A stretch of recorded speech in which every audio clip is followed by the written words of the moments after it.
यहाँ पर आज अपनी आप बीती बताना चाहती हूँ कि आपके लिए गए कर्म आपको लौट कर उसका फल जरूर देते हैं और इसी जन्म में ही देते हैं। आज मैं अपने आप में टूट चुका हूँ और आज उस दुख को महसूस कर पा रहा हूँ जो उस वक्त मैं नहीं कर पाया था जब मैंने ये नीच कार्य किया था।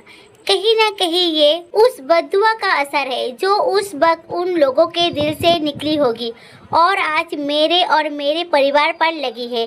आज से 25 साल पहले मेरे माता पिता ने मेरी शादी अपनी पसंद की लड़की से तय की थी। 3 दिन पर मैं बारात लेकर दुल्हन के घर पहुंचा था। उसके पहले हम दोनों एक दूसरे से नहीं मिले थे। सब कुछ माता पिता ने ही तय किया था। बरमाला के वक्त मुझे दुल्हन की लंबाई कुछ कम लगी। मैंने इस बात को तिल का तार बना दिया और बोला मैं इतनी कम लंबाई वाली लड़की से शादी नहीं करूँगा। मुझे मेरे माँ बाप ने बहुत समझाया, लड़की के माँ बाप ने भी मुझे बहुत समझाया, सारे रिश्तेदारों ने भी बोला कि ये गलत है, ये सब तुम्हें शादी से पहले देखना चाहिए था। अब तुम बारात लेकर आ गए हो और शादी के लिए मना कर रहे हो। लेकिन मैं टस से मस नहीं हो रहा था और मैं शादी करने को बिल्कुल भी तैयार नहीं हुआ। बात पुलिस तक गई। उन्होंने हर तरह से मेरे ऊपर दबाव डाला। मैं जेल जाने को तैयार था लेकिन मैं शादी करने को तैयार नहीं था। आखिर कौन सा माँ बाप अपने इकलौते बेटे को जेल जाता देख सकते हैं। आर्थिक और सामाजिक दृष्टि से मेरे माता पिता लड़की वालों से काफ़ी आगे थे, इसीलिए अपने पहुंच के बल पर उन्होंने सारा मामला शांत करवा दिया और लड़की वालों से माफ़ी मांग ली। हम बारात लेकर वापस आ गए। उसके करीब 6 महीने बाद मेरी शादी हो गई, लेकिन मैंने कभी जानने की कोशिश नहीं की कि उस लड़की का क्या हुआ। शायद 4-5 सालों तक उस लड़की की शादी नहीं हुई थी, सिर्फ इस बदनामी की वजह से उसकी लंबाई कम है और बारात उसके दरवाजे तक आकर लौट गई।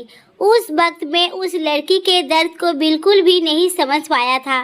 धीरे धीरे मैं अपनी ज़िंदगी में बस हो गया और सारी बातें भूल गया। सब कुछ अच्छा चल रहा था। मेरा अच्छा सुखी परिवार था और मेरी शादी को लगभग 26 साल बीत चुके थे।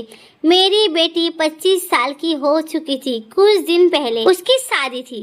शादी मैट्रिमोनियल साइड से तय हुई थी। लड़का लड़की एक दूसरे से मिले भी थे। सब कुछ अच्छा चल रहा था।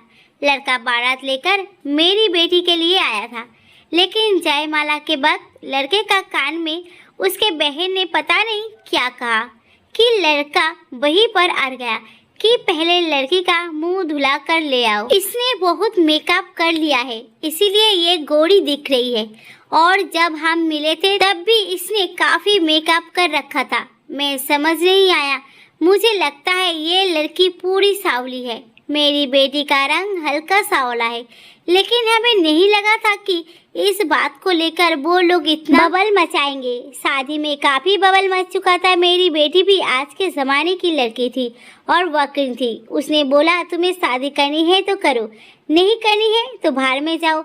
मैं कोई बेचारी अबला नारी नहीं हूँ। अगर मैं कोई बहुत गोरी नहीं हूँ तो तुम कौन से बहुत गोरे हो? पहले अपनी शक्ल तो देख लो। मैं आत्मनिर्भर हूँ, किसी के ऊपर आश्रित नहीं हूँ। बात वहीं पर ख़त्म हो गई। मेरी बेटी की बारात आप वापस चली गई।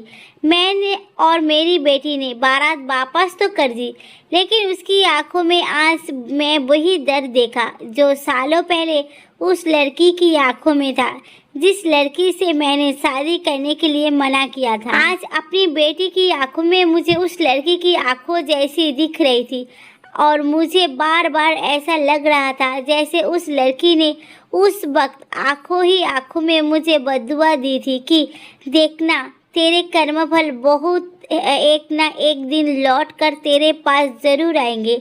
और आज वो दिन आ चुका था। बारात वापस जा चुकी थी। मेरी बेटी बुरी तरह से टूट चुकी थी। कितना भी वो आत्मनिर्भर थी तो लड़की ही। बारात घर आए और बिना ब्याह के वापस लौट जाए, ये एक लड़की के जीवन के लिए बहुत बड़ी बात होती है। उस दिन से आज तक मैंने बेटी के चेहरे पर मुस्कान नहीं देखी है। अब उसका कहना है कि वो शादी ही नहीं करना चाहती क्योंकि समाज में बहुत से ऐसे नीच घटिया लड़के हैं। क्या पता अगली बार फिर से ऐसा ही कुछ हो। मैं तो उसे सांत्वना भी नहीं दे पा रहा हूँ क्योंकि मैं भी आज से 25 साल पहले उन्हीं नीच घटिया लड़कों में से एक था। आज मुझे पता चल चुका था कि अपने किए गए कर्म लौट कर ज़रूर आते हैं, इसलिए अपने कर्म हमेशा अच्छे रखना चाहिए और कभी किसी के बद्दुआ नहीं लेनी चाहिए।